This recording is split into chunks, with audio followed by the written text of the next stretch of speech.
Hi everyone, it's Dan. I'm here with my third and final video on single pawn endgames. The focus of this video is going to be how to stop the pawn from promoting, or in other words, how to draw. If the attacking side has this king next to or behind the pawn that is trying to promote, the defending side will always be able to secure a draw.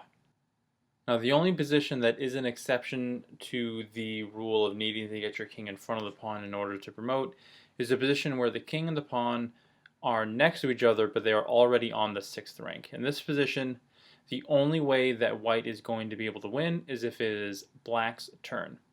If it is black's turn here, he basically has two options. Moving to the c file is going to lose right away, obviously, and moving to the e file to get in front of the king is actually not going to be much better, because the pawn is able to get to the 7th rank without check, which means it is taking away both d8 and f8 from the black king, and so the king is forced to make a move. The only legal move he has is king to f7, after which we bump the white king up to the 7th rank and we get our queen.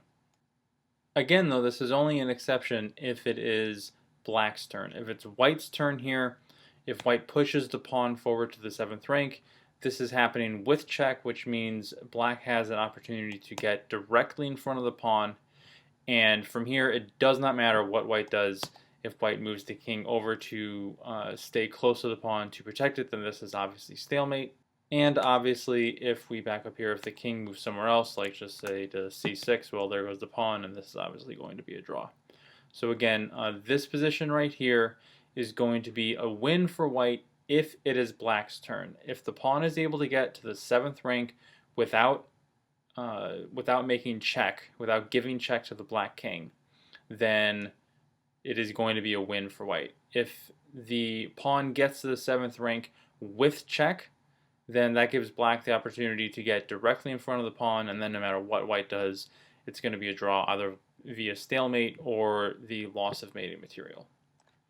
And now we're going to look at the very simple technique that black needs to employ in order to ensure that in a position like this one, where the white king is to the side of the pawn and cannot get in front of the pawn, in order to ensure that this is in fact going to be a draw. So from here, let's assume that first it is white's move. If white wants to win, white's going to have to promote the pawn, so maybe the best move here is going to be pushing the pawn to the 5th rank, giving check on f5. And from here, the black king is going to have to retreat, but he should always retreat in a way that allows him to take the opposition. So from here, the move for black to play is king to f7.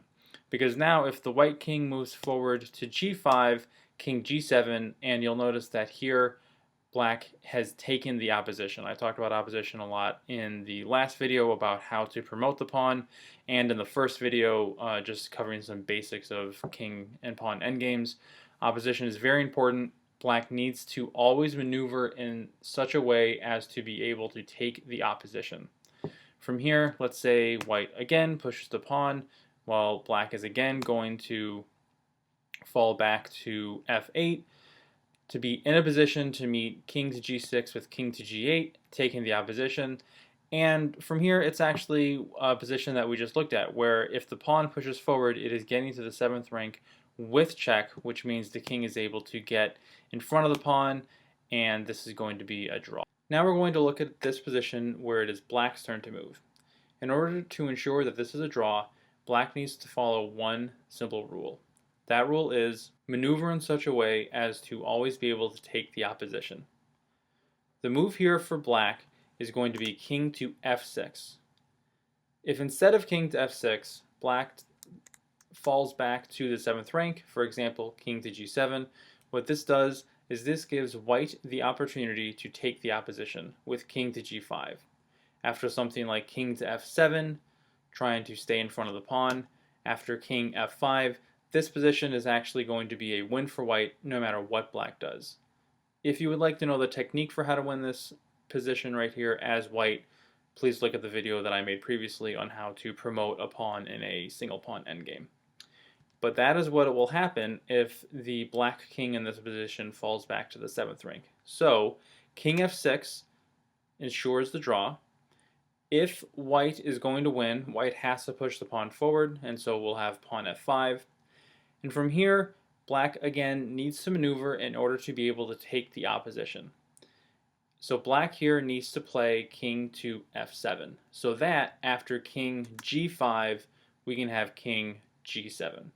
If instead of king g5 right here after the king plays to f7, if we have something like king f4, well, black can just play king to f6, stopping the pawn from moving forward, more importantly, stopping the king from moving forward and making any progress. And the white king can shuffle back and forth between e4 and g4, but eventually, in order to make any sort of progress, the king is going to have to play up to g5. Or consequently, white could also play up to e5, but you'll notice that if the white king does ever play to e5 in this position, black would still be able to take the opposition by playing king to e7. So let's assume that white here plays king to g5. Well, we have king to g7. Again, if white's going to win, he has to push the pawn forward. So he plays pawn f6 check.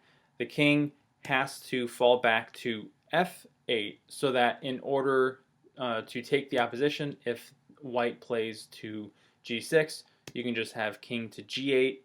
And this is very similar to the position that we looked at in the beginning of the video, where white wins if it is black's turn, black draws if it is white's turn. Unfortunately, in this position, unfortunately for white, it is white's turn, and so if the pawn pushes forward, it gets to the 7th rank with check, which means the black king is able to get in front of the pawn, and this is going to be a draw, either stalemate, or obviously the king can move somewhere else, and then there goes the pawn, and this is going to end in a draw. So I hope you enjoyed this video. I hope you enjoyed this short series of videos, and take care. Thanks for watching.